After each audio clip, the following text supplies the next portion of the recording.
Szanowni Państwo, Piotr Chęciński. Witam Państwa bardzo serdecznie na debacie poświęconej przyszłości cyfrowej bankowości ze względu na międzynarodowy charakter tej dyskusji i gości, którzy przybyli z wielu miejsc na świecie. Żeby wziąć udział w dzisiejszej debacie, pozwolę sobie poprowadzić tę debatę dla Państwa w języku angielskim. Ladies and gentlemen, I'd like to welcome everyone on behalf of our host, Mastercard, and our partners. The topic of our discussion is CEO on banks of the future, digital finance as the bloodstream of economy 4.0.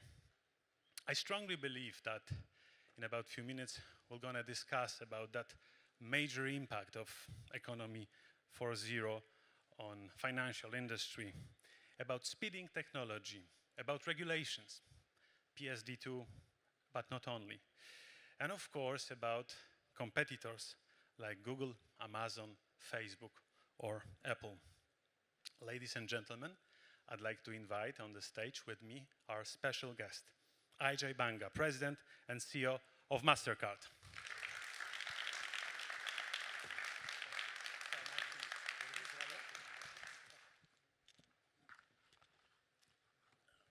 Mr. President, it's so... Mr. President, nobody's called me Mr. President. Huh? So I'm the first one. So I'll be the first one. It's an honor to have you in Poland, but I know that this is not your first visit into our country. In fact, you've been here in our country many times. How many? Have you counted? So I was just discussing that. I've been here, this is my 37th trip to Poland. I've been 37. Here 37 times. And, but I started coming here in 1997. So I know that today is the 30th year of your first parliamentary election. And I was here 7, 8 years after that. And it was a very different place. And Poland was very different. And Poland today is very different from what I saw when I came. But I used to work at Citibank. And I was here. We launched the card business here, the consumer bank. In fact, Cezary and I were colleagues in our days together. And then I lost contact with Poland for a few years. I went off to run Citibank in Asia. And then came back and became Mastercard CEO in 2009. And I've been back a few times after that. I just want to stay for a moment in that first visit time, especially that for us today is a very special date. Do you remember, you probably landed in Warsaw Airport. What did you expect, what you saw? What was the Poland you saw at that time? So not just Warsaw Airport. I ended up one day in Gdansk Airport because we had a bad weather situation and the LOT Airlines flight landed in Gdansk instead of Warsaw. Gdansk Airport was one old building, which is still there, and that's all there was. And Warsaw itself was a bustling city, but dark and very different from the city of today. The buildings were older. They were all from the old Warsaw Pact, Soviet era kind of buildings. And the most interesting building was what we used to call the Stalin Building, which I went back to when we did the launch of the Heart. The Palace of Culture in Warsaw. Exactly, exactly. So I saw a very different Warsaw. The one interesting thing was that old Warsaw actually was the most genuinely rebuilt because it had been rebuilt to look like the old Warsaw. And I found that very charming and very interesting at that time. Of course, now I've been back many times and I no longer go back to the old Warsaw. This is our second meeting. We've met 3 years ago in Warsaw Spire. Yes. So that was completely different Warsaw at that time. How do you see our country in terms of change? The country from 2 or almost 3 decades ago and the country that you see today, as someone who's coming from abroad and see the country in terms of economy, of business, of banking industry, of people? People, I would say, the people here had the benefit even then. This was the economy of the old Central European countries which had the highest level of population. And those days, the population was growing. It had a highly educated population. My whole thesis at Citibank those days used to be that if we had to invest in one country, which was coming out of the opening of the markets at that time, Poland was the country to do it in, because Poland was the country with the most potential for the next 20, 30 years. That part, I would say, we still have fantastic people. As a company now, Mastercard has 25 times the number of people employed here, what we had 10 years ago. We are running payment processing services for all of Europe from Poland. We have a data centers in Poland. We have, of course, fantastic sales staff and product people, but we've got high-tech, high knowledgeable people here. So the people I believe in, and I think it's an earlier fact that they were always good people. The difference that's come around is banking. Banking of 30 years ago, banking of today. Today, banks here are sophisticated. Your public sector banks run more sophisticated digital and retail banking operations than many private sector banks in so-called advanced countries. And so I think there's a very big difference in the manner of banking. The population is very digitally savvy. That's why you have such a high penetration of contactless payments and mobile payments and digital thinking. I think that part has come in the last 20 years. It's almost like Poland has leapfrogged the normal way of growing because it had such an opportunity to get past, when you, for example, in the old cell phone days, you could have either gone from a landline to fiber optics to mobile. A lot of countries leapfrogged all the way to mobile. Poland has done a leapfrog in digital technology and in banking, which I think is quite interesting. Don't you think that sometimes it's quite contradictory that in a region we are the most open society for new technologies in banking and for all those technologies that are applicable in many places, but in Poland they have such a high ratings. And at the same time, we are seen as quite old-fashioned. Yeah, old-fashioned in a good way. There's nothing wrong with being old-fashioned. My age, being old-fashioned is good. But I don't agree with the old-fashioned in a negative way. I actually consider Poland to be a high adaptability, high future, high experimentation economy. And I think that's something, there's a lot of innovation going on here. I saw it at the heart when we were there together, but I see it in the conversations I have with CEOs here. There's a lot of creative thinking. So I don't know about the old-fashioned. I like the modern, younger, digital-oriented population and future that I see ahead of Poland. And of course there are challenges, not only in Poland, because this is the challenge I'm going to talk about is the global challenge, is cybersecurity, the challenge that is one of the hottest topics recently because of many events that we've expressed and discovered all over the world. Are you sometimes afraid that cyber attack can be kind of a threat for all those benefits that digital revolution in technology brought to us? Yes, so let me start by the following. I served on a commission in the United States for President Obama in his last 6 months, where we were called the Cyber Commission, and we met for 6 months, 12 of us, 2 CEOs, and a number of academics and security experts from the government to create recommendations around cyber. So I will tell you the following things that I can openly discuss. And I would say the first one is, yes, the connectivity and digital revolution and the internet are outstanding technologies for populations, from medical care to education to banking to travel. They're fantastic. It has democratized the availability of knowledge because of having the internet. Earlier, when you were growing up, when I was in India growing up, to get access to information, you had to be presented the Encyclopedia Britannica. And your parents saved for years to be able to afford to buy you half the set. And then the other half, you waited and you never got it. So you knew A to H, but you didn't know, onwards to Z. And then came Google. And now you don't need the Encyclopedia Britannica. You need an internet connection and you can look for anything. That, to me, is the power of this technology. It is unbelievable. The problem is, on the other side of this, if you believe the Internet of Things to be a reality, if your car will talk to your toaster, will talk to your oven, and the oven will come on when you buy chicken in the market because your phone will put it on, in that world, cybersecurity is a near, regular, and consistent present danger to everything, to your security, to your privacy, to yourself as a person, and to your safety, not just your privacy of data. So I think it's really important to take it seriously. Most people value convenience over security.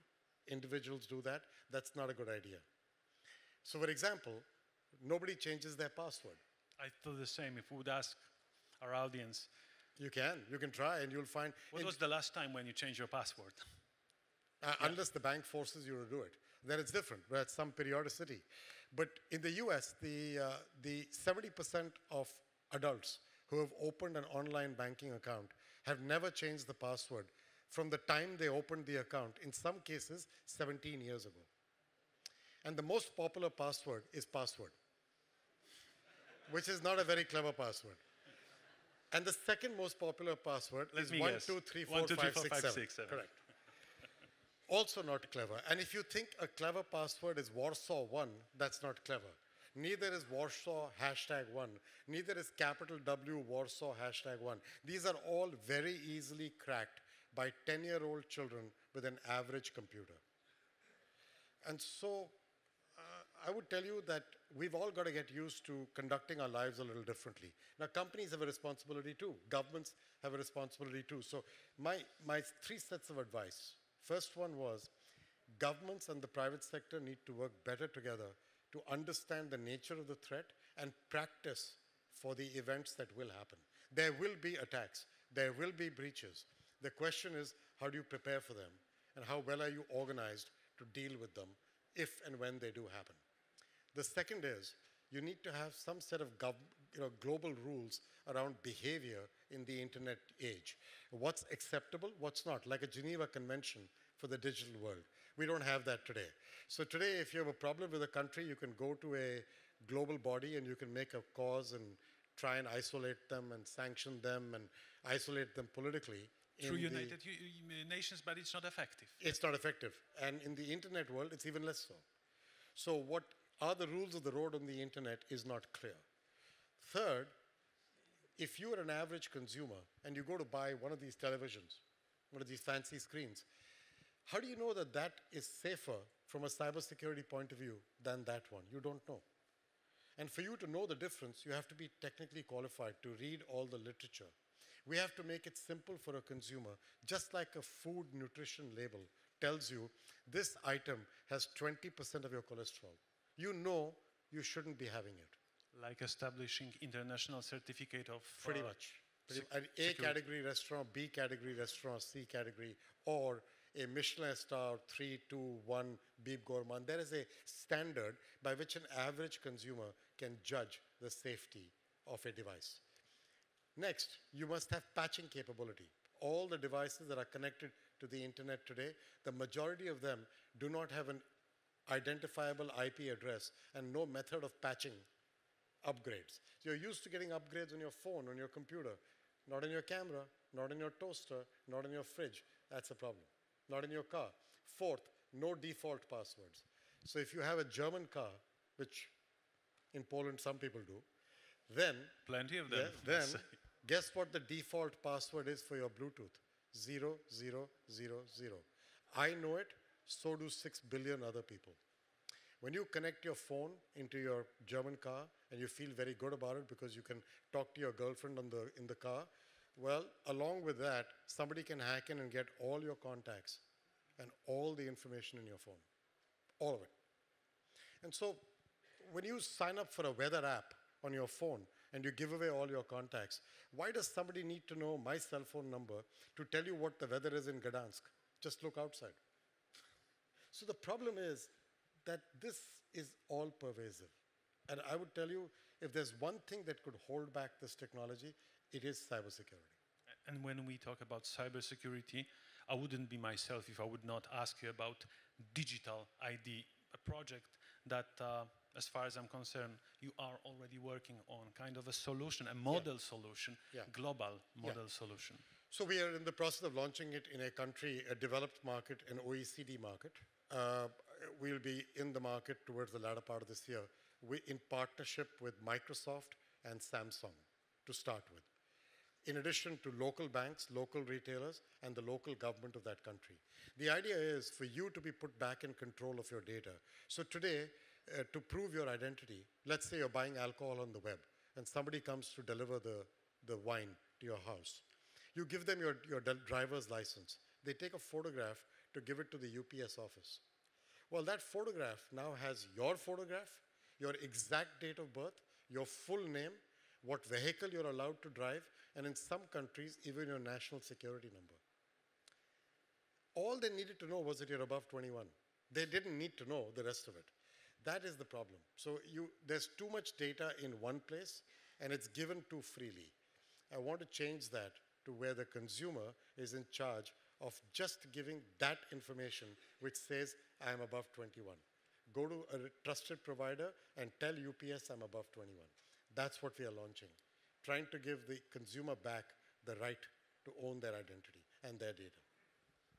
That's pretty impressive. And do you think that that model can become a global model in a decade or so? Well, I think you're already doing things here. I think, for example, safety security parameters. Look at Blick's code. As soon as you press the button, you get a 6-digit code. That is a way of creating a filter of safety and security, which is not very different to what I'm saying. And it's just it's one form of the execution. There are many more sophisticated ways that will come, but I believe that it's eminently possible. As you launched it, let's go back to Poland. I believe that at least half of the audience here came because you, ladies and gentlemen, expect that we're going to talk a little bit about cooperation with Blick and Mastercard. The next big step is that cooperation. How would you describe the plan and how would you describe the goal of that cooperation? Well, we signed a letter of intent at the end of last year, which is what we're executing on, which is basically to use what I think is an outstanding local innovative technology developed here, which could be scaled even further for a better consumer experience here by enabling the same Blick system to connect to the contactless terminals in this country. And the easiest way of doing that is by connecting Blick's capability to a token, which is digitally generated. And then that, because all the banks are connected to our token service, we can deliver this with a lot of work and effort on all sides, but it can be done. That, to me, is the first and most important aspect of the collaboration. Not just here, but Polish consumers traveling overseas will be able to use their Blick app at any contactless terminal where Mastercard is accepted all over the world. It could also be useful for e-commerce transactions, both locally and cross-border. So I can see a lot of opportunities to improve the ability for the Polish consumer to use their Blick app with this cooperation. It's a win-win for both of us. From my point of understanding this, as a Polish citizen, the biggest goal would be that Polish Blick would go global and would allow us to make our purchases globally. That's absolutely number one. So contactless and e-commerce, that's correct. Yeah. You sitting here or traveling overseas, you'd be able to use your Blick app to a contactless terminal in London to pay for the subway or the tube. And Blick is something that we are very proud of in Poland. It was established here, developed here, invented here. I understand that probably from your point of view as a huge global company, it's one of hundreds or maybe thousands of systems and solutions you're seeing all over the world. But for us, it's quite important. Do you think that Blick can go abroad? Poland can be more applicable on other markets as the way it works here in Poland, maybe in some developing countries, maybe in Asia, maybe in Africa? Yeah, I wouldn't restrict it to developing or developed. I would say, if you look at the United States, for example, the United States market on contactless is relatively primitive compared to you. Here, 85% of our transactions are contactless. In the United States, less than 1% are contactless. So I would not restrict Poland's way of thinking to developing versus developed. Poland's capability on technology is equal to the best in the world, developed and developing. That's how you should think about yourself. And I think if you take that view, then could Blick be something that becomes more interesting? It could, but I'm not going into this with that as the perspective. I'm going into this saying, no global company can develop the best solutions only in one place. Innovation is not the privilege of one city or one country. Innovation comes from many places and many countries. And good global companies are actually what I call glocal. Global strategy, local execution. And that's really important. And my whole effort in my 10 years here has been to give authority and capability locally to enable decision-making to move local and to allow the local team to feel the power and the pride of their decisions and the problems and the challenges of their decisions. And that's how I work. I'm not interested in running a company sitting in New York because I think it's the most boring thing in the world to run it out of there. So why would you do that?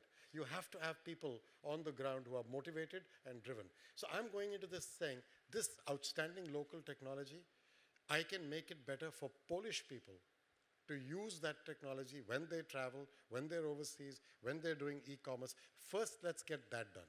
When we do that well, we will empower ourselves to think bigger about these kinds of ideas. Let's take your words as a leitmotif to our discussion that we're just about to start in a wider group, because two other CEOs will gonna join us in a moment. But first, I'd like to invite all of you, ladies and gentlemen, to watch a short story. We asked customers in Warsaw, clients of a store, of a grocery store actually, to tell us how they make their payment. Are they willing to be more open for the new technologies? And here are the results.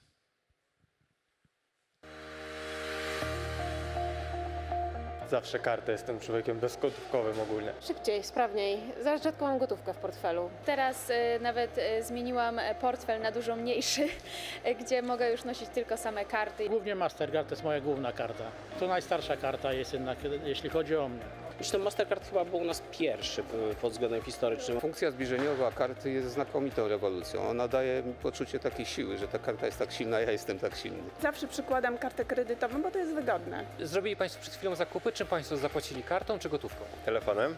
Wygoda. Przede wszystkim z tego względu, że nie trzeba tego portfela nosić. Nie muszę pamiętać, żeby brać portfel, bo używam telefonu. Jak gdzieś się śpieszę, na przykład jest duża kolejka w sklepie, przykładam tylko kartę bądź telefon i lecę dalej. Klient podchodzi, przykłada swój telefon, ma tam wbudowaną swoją kartę płatniczą i transakcja jest zakończona.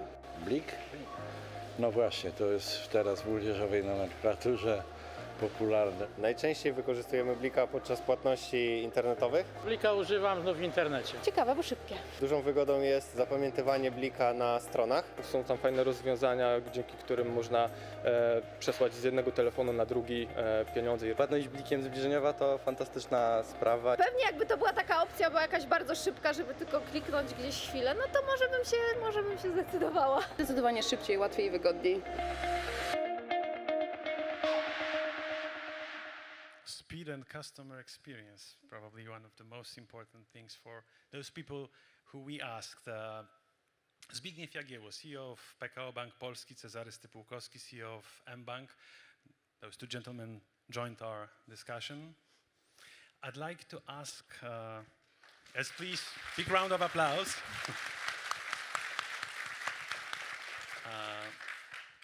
Mastercard and Blik, the objectives and benefits for consumers, for shareholders, for banks, how do you see that ongoing process? Thank you very much for your question, but first of all I would like to say thank you very much, Mr. President or Ajay, for your coming to Poland, because as you said, 37, this is unique results among such as top CEOs worldwide. I would like to say to you, being partially from the capital market, that the valuation of Mastercard is around $250 billion. So this is, as I said, unique record results among such as fantastic people. But as you ask me about what next, what we would like to do. Of course, I would like to start from the beginning when we met together with Cezary and other 4 people who discussed in this time 5 years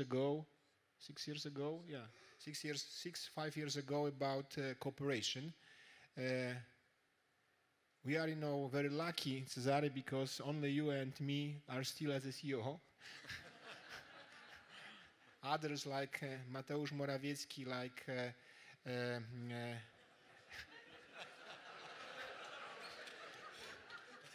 others, Małgorzata Kołakowska, Wojciech Sobieraj, and Bogusław Kot, are doing other jobs.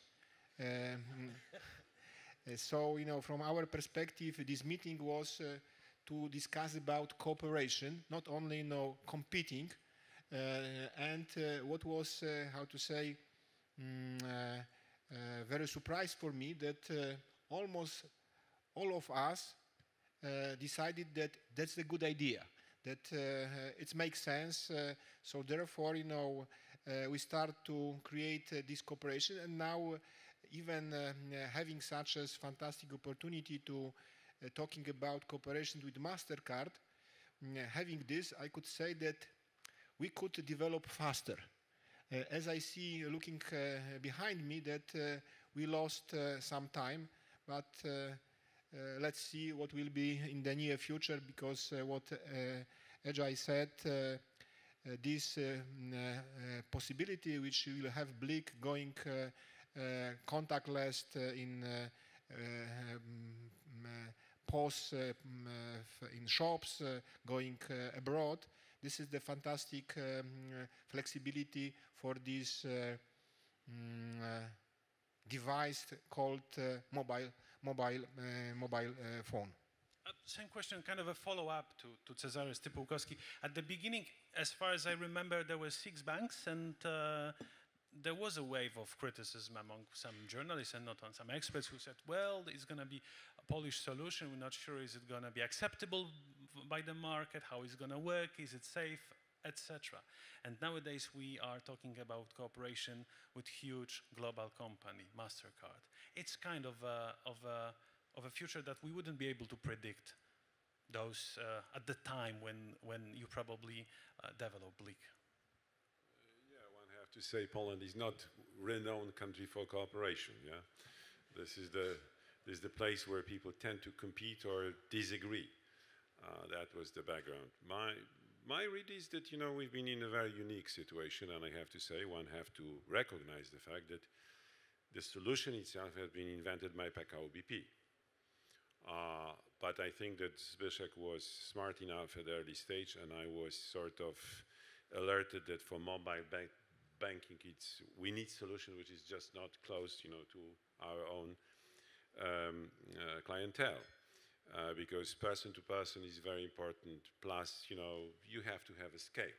Without a scale, it's very difficult. And part of our answer to the next stage, which is Mastercard Link, is that you need to have a scale. Poland creates some scale because it's a 40 million population, more or less. But the most important is that there was a really cooperative mood, understanding that we can leapfrog, what has been mentioned before.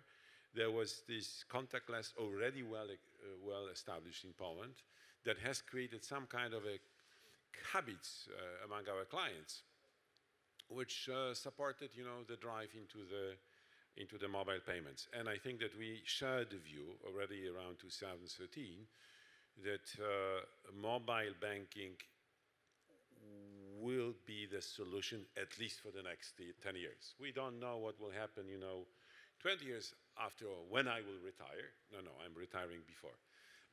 But there is no doubt that that foreseeable future is very much based on a mobile device. There was a lot of discussion about the Internet of Things and potential, competing devices, but I believe that, in foreseeable future, this is a mobile base. That was the reason that mBank moved into this mBank brand, because we used to manage number of brands. You don't know all the background. And I have to say that this invented at PKO BP solution, we had, by the way, very interesting discussion about the branding. I was very much in favor of keeping EKO as a brand, since, we will be adding M, and it would be Miko, and I'm from Mikołajki, so. But we didn't get consensus on this issue. So we ended up in a process of reinventing the brand, and BLIK was the ultimate solution. Just to clarify, if I'm reading correctly between the lines, Mastercard was, by providing or applying in Poland contactless, opened the window of opportunity for solutions like BLIK? I'm sorry, I didn't follow the question. By applying solutions like contactless, companies like Mastercard. They kind of open the window of opportunity for solutions like Bleak in here. No, I think that... Let me tell, because we are not finishing our, how to say, cooperation with Mastercard, that we cannot say that this is only one solution. Yeah? We are open for, new ideas regarding contactless, so let's stay with this. All right. The contactless, I'm saying it was not only Mastercard. It was, basically the card providers came to Poland with a contactless, and Polish population was very adaptive.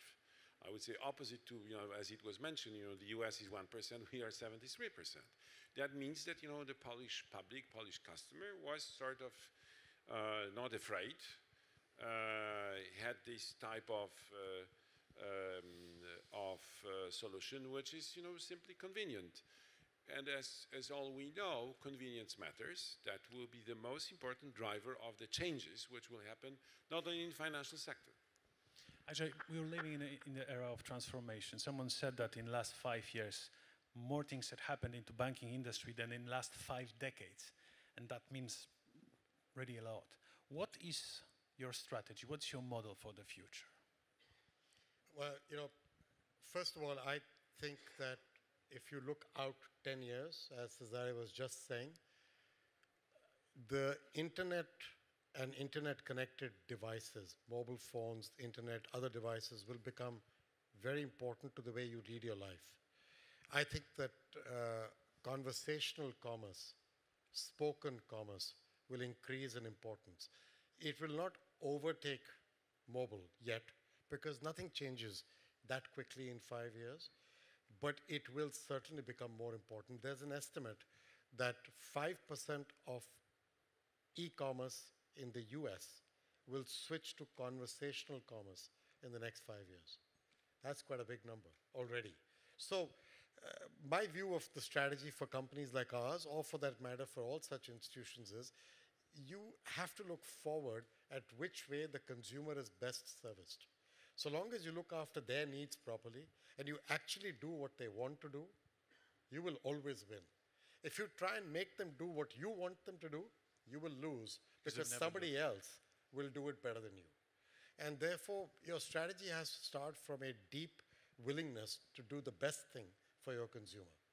And that, if it involves technology, that's good. If it involves data and data privacy, that's good. If it involves loyalty, that's good. You have to embrace all those changes. First rule. Second rule, you have to be willing to reinvent yourself in the process and take the risk of what it means for you to be out of your zone of comfort. So in our case, that includes reinventing ourselves digitally. If, my name is Mastercard, but actually I don't issue a single card. They do. And by the way, whether it's a card or it's on a phone like Blick, or it's by a fingerprint tomorrow, or by rubbing your forehead, I don't care. I care about the fact that we provide the infrastructure for that to happen. And yet, because my name is card, most people think I care about card rails. I don't actually. I am rail agnostic. It can be instant payments, bank to bank. It can be account to account, person to person. It's not about the card. Basically, it's not about plastic. It's not about plastic.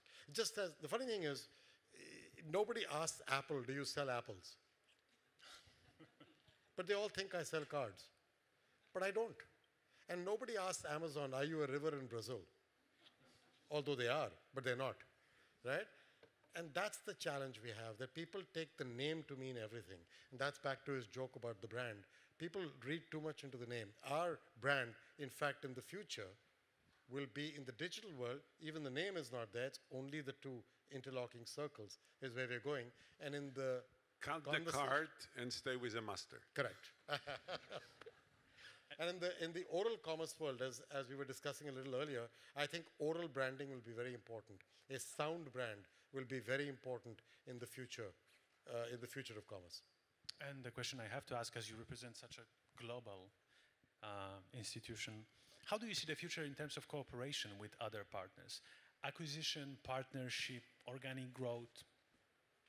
all of those. I think the days of trying to say that I will only grow by doing this and not that, those days are gone because the market around you is moving at a very rapid speed. In fact, the same technology we were talking about as an opportunity, that technology also has removed the barriers to entry of people coming in. And regulatory change is promoting that idea of removing barriers to entry. So I think it would be a farce to say the best way to grow is organic or acquisitions. You need to do all. If you look at the new things I'm doing where I don't have capability, I will do it through acquisitions or partnerships. To give you an example, we have a program called Start Path. Every year we look at 200 new ventures starting out, and we fund about 40. So in the last 5 years, we've reached 200 such companies with $1.2 billion of funding and 5,000 people employed in those companies. I am learning from them every day. I'm a part funder. I will learn from my cooperation with Blick. I learn from everybody I work with because he who thinks that they have the right for future innovation, that's the loser. That's the loser. Mr. Jagiełło, you have a huge experience in banking in Poland. As you mentioned, you are running your bank for a while. So if you see through those 5 last years, would you agree that during that time it had happened more, even in Poland, it had happened more to the banking industry than during last 5 decades? I cannot say in this way that, now we do much more than, people 20, 40, 30 years ago because they have, different environment. But the speed of changes are, faster than was, 5, 10 years ago, yeah? But, 10 years ago, banking industry has completely different situation. Some of the banks, not only in Poland, but worldwide, thinking only how to survive, yeah, after the crisis. But currently... Just after 2008. Yeah, it's true. But currently, what we are talking now about, this is digitalization, economy 4.0. But as Ajay said in his last comment speech, he used very often the word client. Client, client, client. Why? Because everything which we are doing in Mastercard, in PKO or in mBank, this is around client centricity, customer journey. But from the perspective of the client, as Ajay said about using sound as a, comment to realize my wish as a client, this is expectation from client to simplify the way of his, wish. Client wouldn't have to cope with the technology, to go through different passwords, but would like to act in such a way that technology is behind and is not a problem for him to realize his wish. So, this is not a one-click solution that we could, switch from the current situation to new world. This is the process. As we talked at the beginning, that our journey with Blick is just around 6 years. So the next steps also will take us a few years. But after 10, 20 years, we could say that it was a revolution. Okay. Yes, please. Just add a thought to what he just said about technology should be behind. I think the consumer wants technology to serve them without having to feel like a slave to the technology.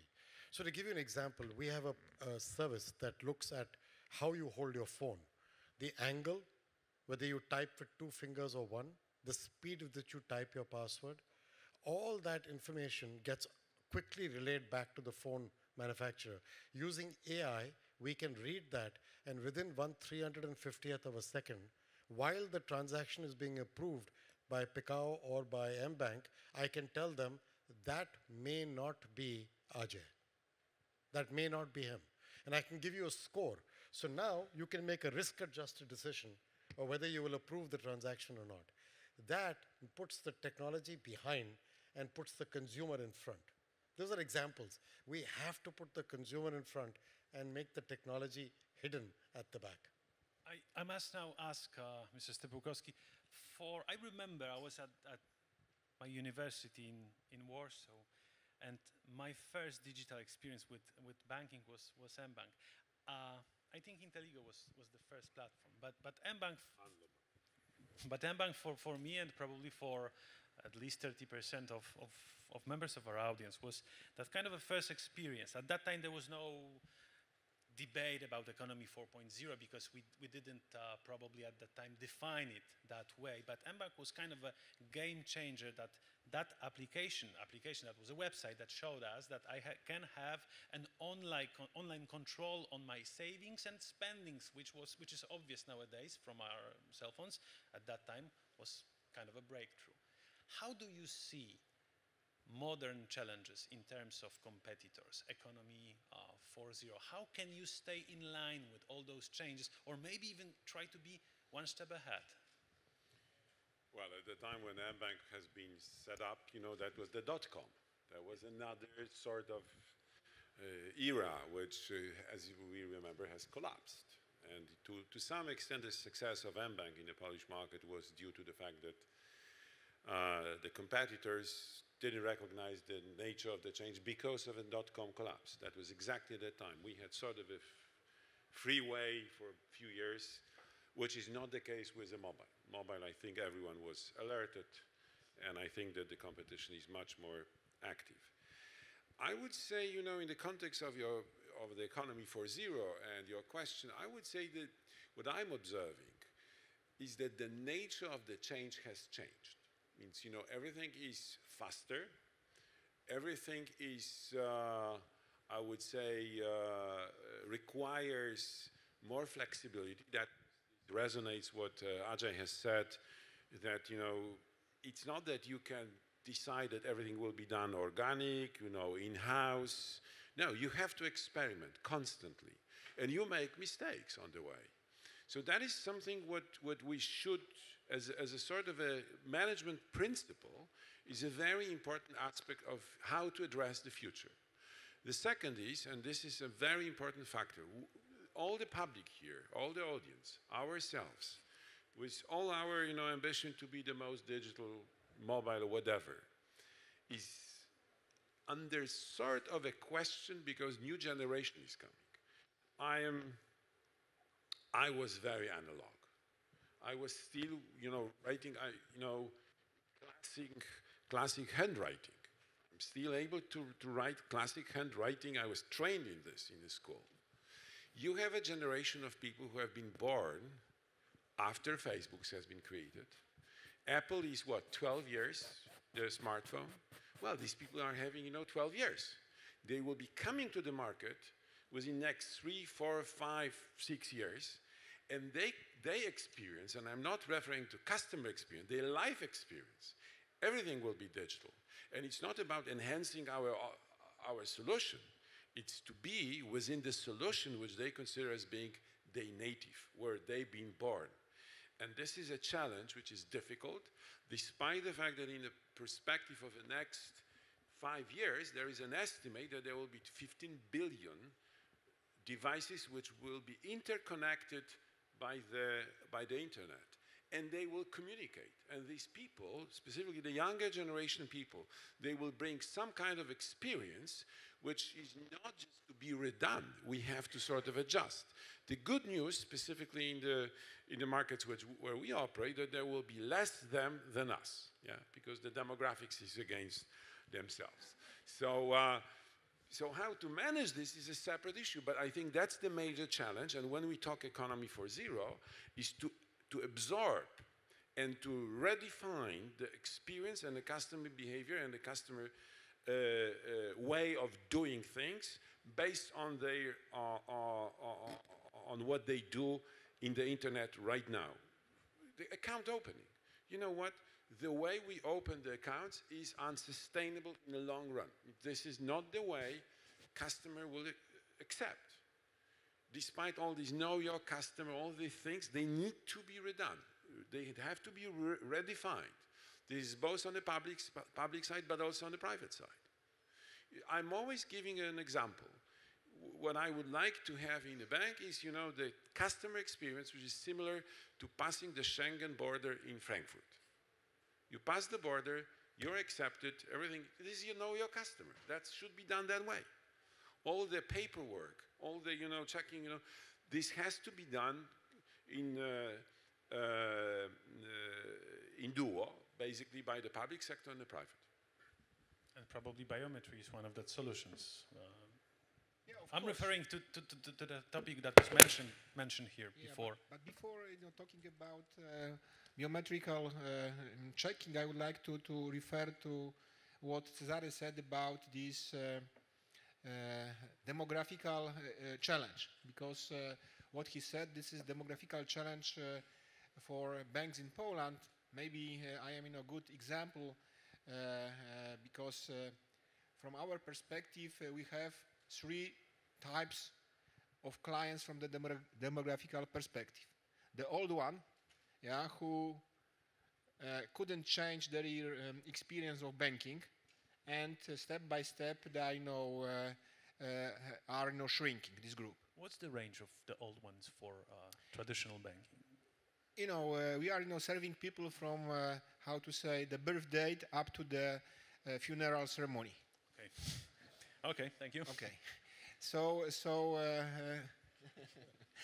and it depends, of course, of the situation. But I would like to say that this is, one group of people, and for them we have to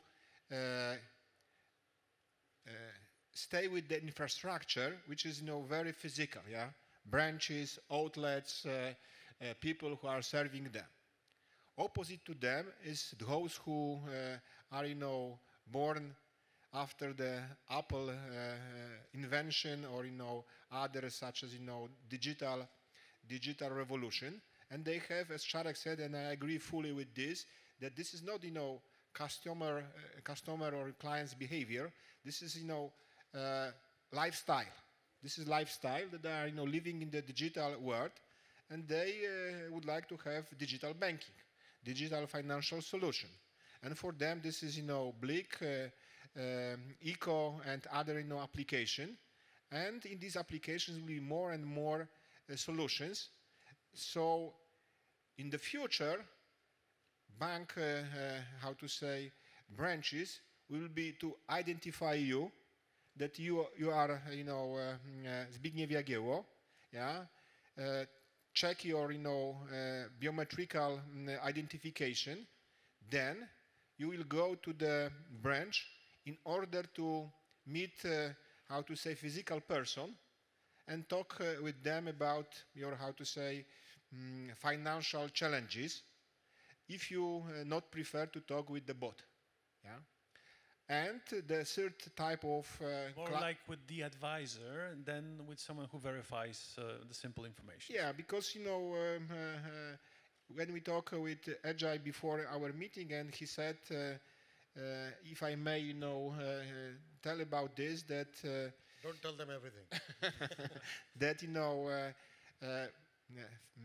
human programists make a mistake during making a program 1 to 25 lines, but computers which are preparing to make programs do it 1 as a million or billion, yeah?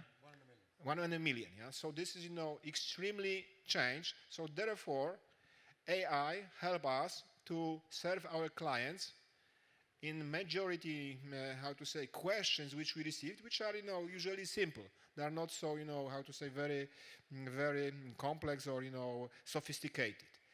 And this is the service for the clients which are their lifestyle is digital. And in the middle, like such as hybrid like Czarek or me, yeah, who are living in both worlds. And above for our discussion, there's one word that we are afraid of sometimes. We expect that in some other times, and it's regulations, because sometimes it drives us crazy. Sometimes it helps us to understand how should we deal with some particular situation. And of course, it poses a question, what's going to be the future in those places where we are afraid that some things may be over-regulated. I'd like to start with Mastercard's approach to regulations and your expectations in the future. So I believe that regulation is actually helpful at a certain point of time in an industry. We were all talking about innovation and taking risks and failing and making mistakes. I think if you over-regulate too early in a new development, you will stifle the innovation. But if you don't regulate as well for too long, you create unlevel playing fields. And unlevel playing fields means that the investment that is made in the past in developing that capacity gets wasted. That's a bad idea. You have to create level playing fields, but you have to allow for innovation within that. My view as a global company, forget about Mastercard, my view as a global company is that we operate in a country because the country wants us to be there. It's not my birthright to operate in Poland. It's not, there's no reason that I can come in here and demand to be here. I should be here because I bring value to your citizenry, to your government, to your society, to your banks, to your merchants. If I don't do that, I don't deserve the right to be here. Once as a global company you approach your mandate with that vision, you start behaving very differently from somebody who thinks that I know what I'm doing and you should want me to be here because I know who I am. That's not who we are. Our objective is we do good things for you, that's why you should want us to be here. Which means regulation provides for a place for that to be demonstrated and delivered. So I'm kind of in the view that good, sensible regulation, GDPR on data, for example, putting the consumer back in control, it's fantastic. It's the right thing to do. Now, if you, in the process, you stifle innovation, that's a bad thing to do.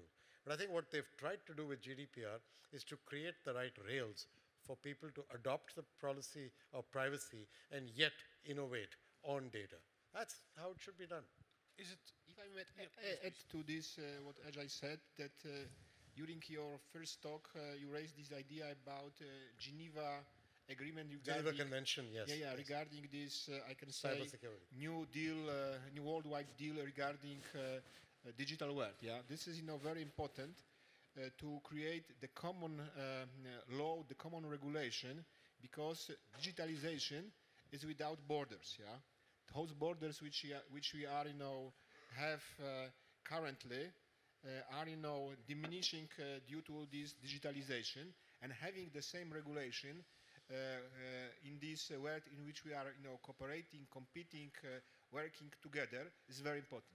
And just just following on that, from your worldwide experience, isn't it like it's not only about regulating, but also, or maybe especially about regulators who are able to withdraw from some regulations, to admit that was too far. Maybe we should change it because that stops the process of development in some areas. And of course, in some countries, it's more applicable, like Great Britain or United States, that depends. In some other not. Isn't it really about the regulators, not the regulations? The single most important thing is for regulators and the industry to have an open dialogue with each other. They may not agree with industry. That is their job. My job is to put my point of view forward as to what I think I can do well. Their job is to see whether it fits their perspective. But the single most important thing is an open dialogue. It's not my point of view or their point of view. It's the openness and transparency of the dialogue that leads to the best regulatory environment. When you get a regulation where you're not involved, and you just one fine morning you wake up and somebody announces, henceforth, you shall not do the following thing, that's a problem. Because investors, businesses, companies are built on predictability and consistency of regulation. If you play with the predictability or the consistency, you create insecurity. People will take their money and go elsewhere. And I think that's what I meant when I said you need to have open, transparent dialogue, but you need to have a level playing field from it. And the Geneva Convention idea actually is to help create a level playing field on the internet. Otherwise, this outstanding technology that we're all so excited about, I think it'll get handicapped if you're not careful. When you said about open dialogue, I saw a smile on Mr. Stypułkowski's face. So now I need to refer to you with my question. We have probably very complex experience in Poland with the regulators and regulations and discussion. How would you describe the present situation and the expectations for the future? What sort of regulations, or maybe even not regulations, what kind of approach we should expect to develop digital banking? My comment will resonate on what Ajay just has said. The name of the game is a dialogue. We have to understand that this industry is semi-self-regulated. The KNF, in our case, BFG, are funded by the banks. They are not funded by the public. This is the industrial money which is being put into the play or into the usage for one reason. We want to have a secured, safe, stable industry. This is in the interest of the banking or financial sector for one reason. Because the dependency of the institutions in the whole industry is very strong, and I have to say, I'm very much interested that the regulation is proper, well managed, and delivers on time, and is flexible enough and open for dialogue. This is the most important. I have to add to my credentials. 40 years ago, I started my professional career. The first work I've done at the university. I was lecturing at the law school on international regulation of financial markets. And I'm observing this over the years, and I have to say, it has reached, from my perspective, the momentum when it's very difficult to manage from the industrial perspective. The cost of regulation is getting very high, and management of this is not easy. Whether this is the direction which is, unavoidable, this is a separate issue. But as it was said, we are approaching something what I already named, the nature of change is changing. Everything is faster. I remember reading, a few years ago, a book which has been written by two professors of MIT, and they said in 2011 that, in 2004, someone has established an award that the lorry, autonomous lorry, will drive 100 kilometers on the Mojave Desert, and there's 1 million award. In 2011, when they've been writing the book, the autonomous car of Google has passed 1,000 kilometers over the streets of Los Angeles. The world has changed within 7 years period of time, and the imagination of 2004 didn't respond to what was a real thing in 2011. So I understand sort of a defensiveness of the regulators, because they are in a situation where to predict what will happen in the real world is very difficult. But at the same time, that leads to the situation that this dialogue needs to be very open. And the parts, and obviously both parts have to be very fair. Obviously, one have to be realistic. There are conflicting interests. How to manage the conflicting interests is not an easy exercise, and also for the regulators. So it's a very thin area, but one have to realize that, the industry is extremely interested in the safe net, which is being created to some extent by the proper regulation and the execution. It's not only about to set up the regulation, but also to execute in a way which is not harming the future, but is protecting the clientele and is protecting the industry. Final comment on the GDRP, I would say this is something what I sort of differentiate with Ajay. On one hand, I fully agree that, what the individual have, in today's world, the most valuable assets is the information about himself, and he has to protect. The banking industry historically has been developed with the phrase banking secrecy. We are much more alerted on these issues than Facebook's, Apple's and the others. I think that this is in the blood and the culture of the industry. And I have to say, when I read what we need to do and how we should manage the clients, I have a perception that it's overdone from the perspective of the banking sector. So I have to say, we don't trade the customer data. We never done. That was not the nature of our business. It was much more protective. And I have to say something what has been aimed in the new created industries hits us adversely on this front.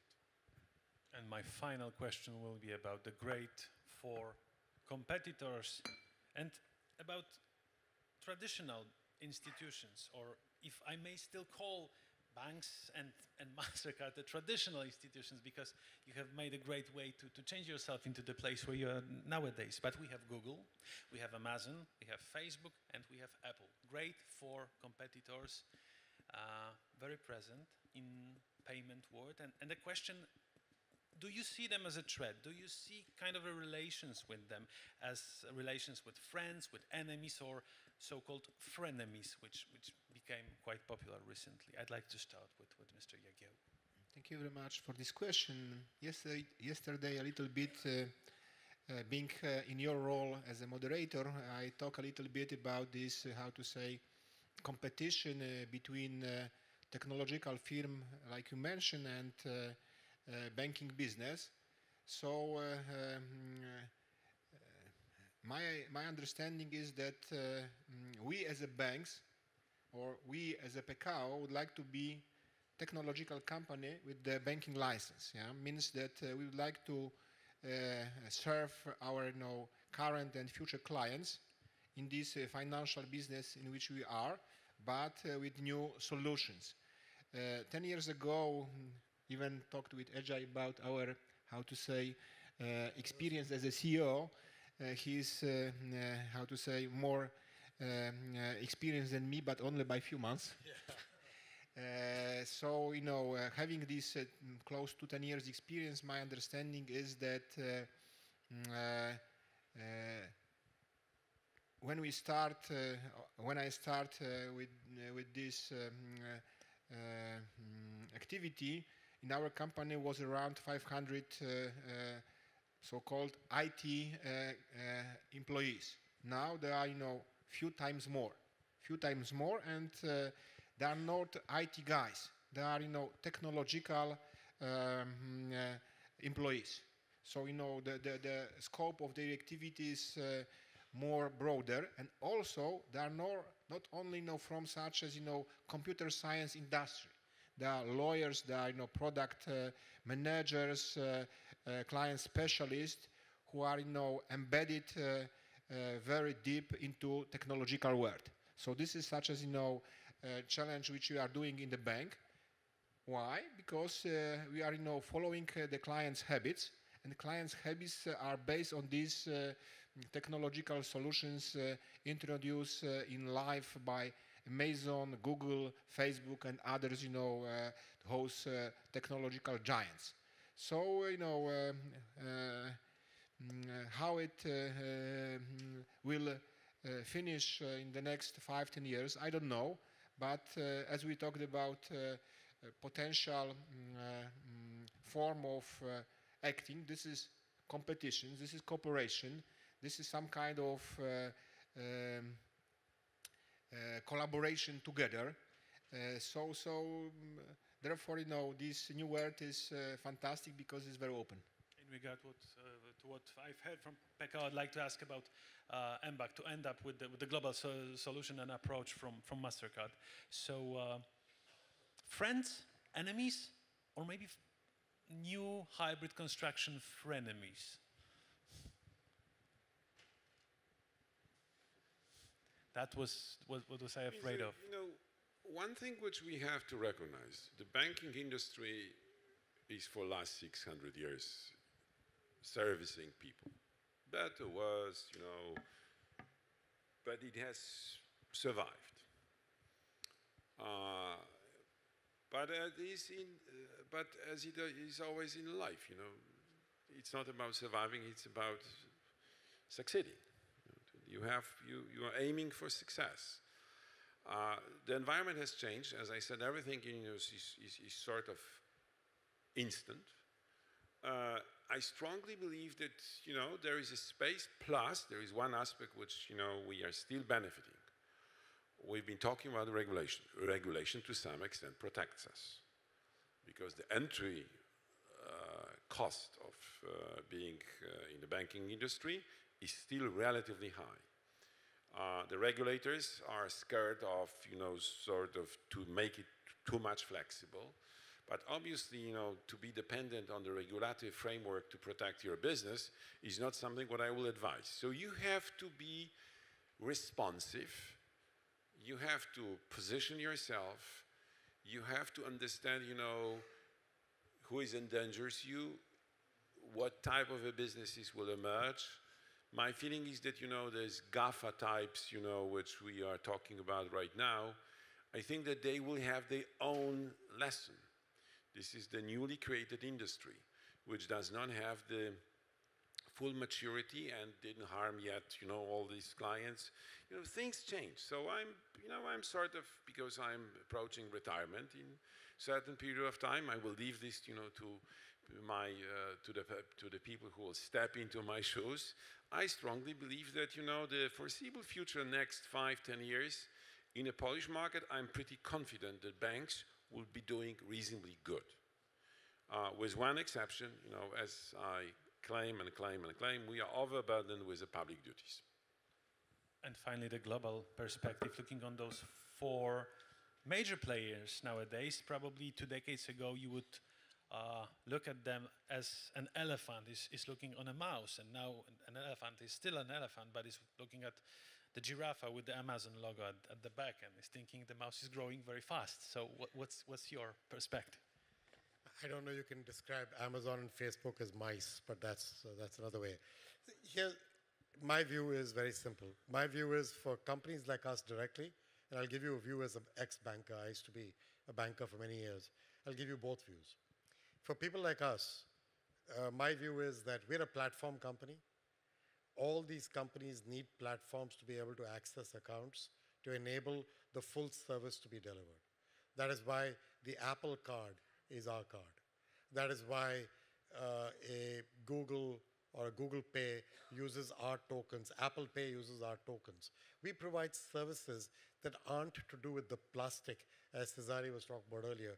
We provide services, platform services, that connect accounts to accounts and enable settlement, clearing, authorization, safety, security, all that. So long as you view yourself as adding value to these companies, you can help them. And so far, that has been the case. The challenge is that, like in any meal, when there is a family sitting at a table and there are 4 people eating, now you add a 5th person.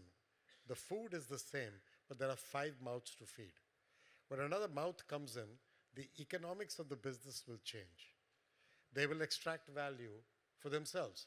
So I think the real challenge is not a disintermediation. The real challenge is the economics of the business changing, whether caused by regulation or overburden or caused by a 5th mouth at the table to feed. That's one thing. As a banker, all the research we have been doing for as recently as a few months ago, people still trust for their money their bank. It's one thing to trust somebody for connectivity or social media or shopping. For your money, you still kind of at the end of the day want your money to be with an institution that is regulated and is a bank. And I think that allows the banks to have a starting point where they still have a relationship with that customer. They have their trust. Most importantly, they have deposits. If you want to make money in banking, I'm a very old-fashioned banker. You can't make money without lending. If you only take deposits, you can't make money. If you only make payments, you can't make money. You have to take deposits and lend money. Only then can you make money. There is no other way. That requires you to... The margin is the key. Yeah, correct. And that requires, at the right price, at the right risk-adjusted yield, that requires you to have a deposit base of the right tenor and the right capability so you can build a balance sheet that is balanced for risk. You need to remember that in the system for financial services regulation going forward as well. If you want an economy to have oil in its engine, you need banks to take deposits and lend money. If you don't do that well, and if you keep commoditizing them, you have a lot of trouble in providing the oil for the engine of an economy. Now, banks have to, in return, do what digital giants do really well, which is consumer experience and consumer connectivity. Fintechs do that well too. Banks have to learn how to do that better and better. Some banks are already learning. Some have it in their DNA, but others have to learn. So there's a burden on all sides here. It's not that simple as are they friends or are they enemies, or are they frenemies? We all have our role to play in this beautiful world that we live in. And that was a final word in our discussion. Gentlemen, thank you so much for such an inspiring discussion. Thank you very much. Cezary Stypułkowski, Zbigniew, Jagiełło, and our special guest, Ajay Banga. Thank you so much. Bardzo dziękuję, panie prezesie. Thank you so much.